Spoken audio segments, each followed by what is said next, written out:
Tara at tayo naman magluto ng napakasimple lang at ito yung gulay na sitaw. 'Di ba? So ayan, medyo frozen pa nga yung pagsahog natin 'di ba? Meron tayong giniling na frozen. Syempre hinayaan na lang muna natin ito na maluto. And then ayan, nakita nyo na nga na medyo natusta na yung ating giniling na baboy.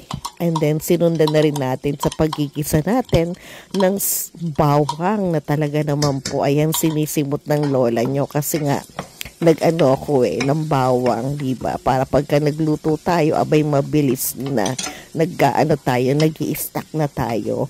And then syempre yung sibuyas, huwag kalilimutan. At eto na nga, meron akong 2 tali ng sitaw. And then tsaka natin hiwa-hiwa, diba, ng medyo ilang centimeter ba yan? So, 3 to 4 centimeters, diba? And then, hinalo ko lang din sa ating pagigisa yung sitaw. And then, tsaka natin siya takpan, diba? So, hayaan lang natin kumulo ng konti. Oh, ayan, talagang ang ganda na ng kulay, diba? Ang ganda talaga ng kulay ni Queen. And then, syempre, maglagay na tayo na talagang pampalasa nitong ating sitaw. Meron tayong oyster sauce. And then, sinundan na rin natin ito ng toyo. Di ba, puro tansyahan lang ang ginagawa natin. Kaya kung kayo ay mga nakasubaybay sa aking pagluluto, ay talagang wala akong eksaktong mga sukat sa aking mga pampalasa. And then, syempre, ito na nga yung liquid seasoning. Diba?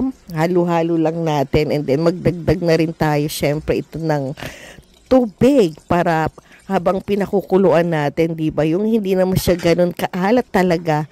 Kaya naman, ayan, hinalo-halo na natin yung ating adobong sitaw.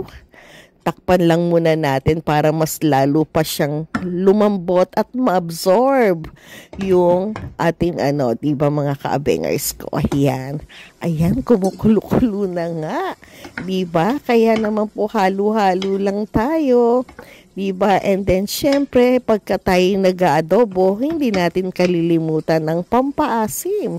At ito na nga yung suka. Kaya makikita nyo, pagbuhos natin ng suka ay talagang tinansya lang natin, 'di ba? So ayan, and then syempre hindi natin nahaluin 'yan.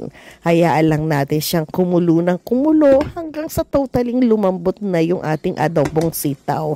Ako kasi ang gusto ko sa sitaw yung talagang malambot na malambot, 'di ba? Kaya ayan, halo-halo, and then of course, ang ating dapat gawin ay check natin kung ano ba yung lasa. Saktong-sakto lang ba ito? Tingnan ko nga. Abay, may pag-approve yan, Kita mo. Approve na approve talaga.